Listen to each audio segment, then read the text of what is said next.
بھلا پکڑ کیوں نہیں ہوگی؟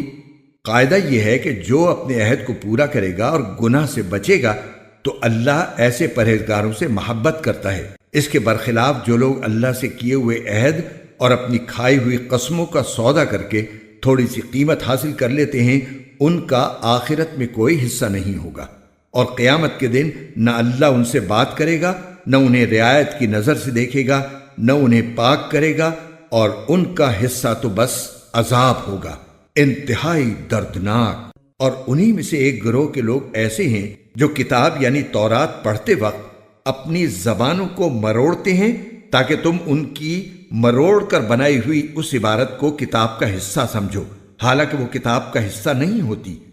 اور وہ کہتے ہیں کہ یہ عبارت اللہ کی طرف سے ہے، حالانکہ وہ اللہ کی طرف سے نہیں ہوتی،